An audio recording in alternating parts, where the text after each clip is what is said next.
La Asociación Mexicana para el Estudio y Tratamiento del Dolor les da la bienvenida al podcast La Voz contra el Dolor, un podcast donde expertos compartirán información relevante con todo lo relacionado al dolor.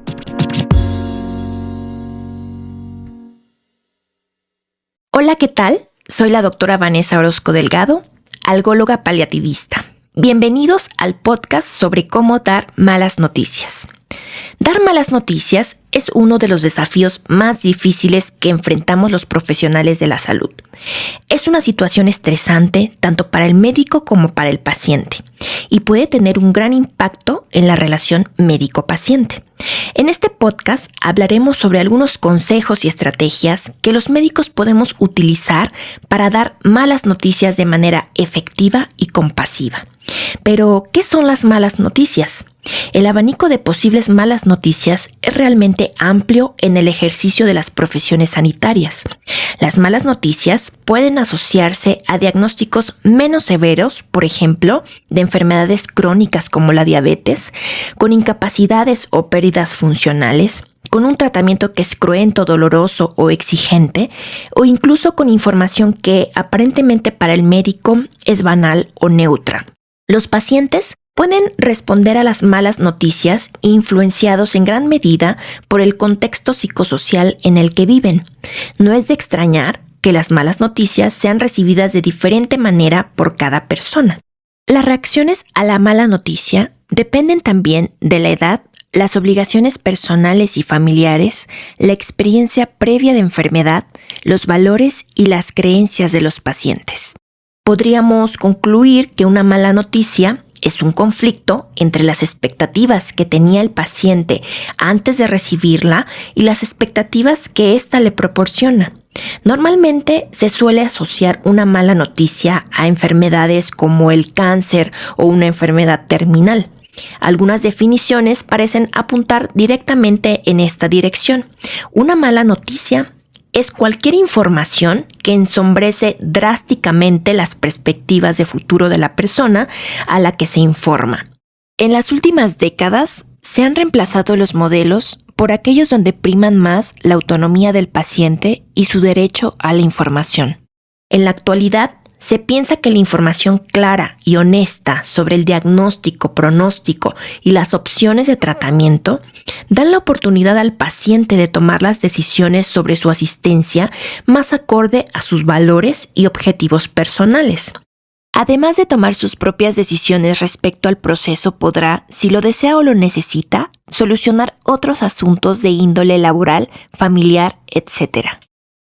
Otro importante motivo para informar es el relativo al acompañamiento. Si el enfermo y su entorno conocen el diagnóstico y el pronóstico de su enfermedad, pueden compartir el sufrimiento y vivir este periodo del final de la vida de una forma más significativa. Cuando los médicos ocultan las malas noticias, además de disminuir la autonomía del paciente, corren el riesgo de perder su confianza cuando descubren que se les ha ocultado información. Algunas estrategias que los médicos podemos utilizar al dar malas noticias son, número 1, invitación. Se trata de averiguar hasta dónde quiere saber el paciente. No todo el mundo quiere conocer con detalle lo que le pasa cuando espera un diagnóstico realmente malo. Cada persona tiene su propio ritmo para recibir y aceptar la información. Incluso muchos utilizan la negación como mecanismo de adaptación y no quieren saber. Por estas razones, los médicos han de pedir permiso para dar las malas noticias. Número 2, preparación. Antes de dar la noticia, es importante que nos preparemos bien. Esto puede incluir revisar los estudios de las pruebas de laboratorio, de imagen, histopatológicas, etc., entender la condición del paciente y preparar un plan de tratamiento. Número 3. Enfoque en las necesidades del paciente. Al dar la noticia, el médico debe centrarse en las necesidades del paciente y adaptar su lenguaje y tono en consecuencia. Esto puede incluir asegurarse de que el paciente entienda las opciones de tratamiento y los posibles resultados. Número 4. Comunicación no verbal. Esta puede ser igual de importante que la comunicación verbal. El médico debe ser consciente de su propio lenguaje corporal y hacer contacto visual con el paciente. También puede ser útil sentarse a la misma altura que el paciente para crear una sensación de igualdad. Número 5. Respeto a la autonomía del paciente. Es importante que el paciente tenga el control de su propia atención médica, incluso después de recibir una noticia difícil. El médico debe asegurarse de que el paciente comprenda todas las opciones de tratamiento y de que se sienta cómodo también tomando decisiones informadas. Número 6. Fomentar la esperanza. Incluso en situaciones difíciles, es importante fomentar la esperanza y la resiliencia en el paciente. El médico puede ofrecer apoyo emocional y alentar al paciente a buscar ayuda de amigos, familiares y otros recursos. Número 7. Seguimiento. Después de dar una noticia difícil, es importante hacer un seguimiento con el paciente. El médico puede programar una cita de seguimiento o proporcionar información sobre recursos adicionales que puedan ser útiles para el paciente. La manera en que damos las malas noticias afecta la capacidad de afrontamiento de la enfermedad por parte del paciente y su familia, sin hablar de la satisfacción con la atención sanitaria y especialmente con el médico.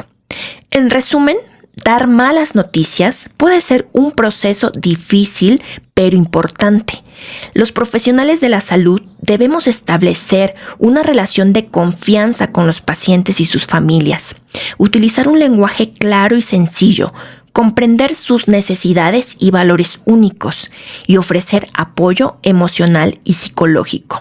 Al seguir estos consejos, podemos ayudar a nuestros pacientes y sus familias a enfrentar mejor las noticias difíciles y mejorar la calidad de la atención que ofrecemos. Gracias por escuchar este podcast.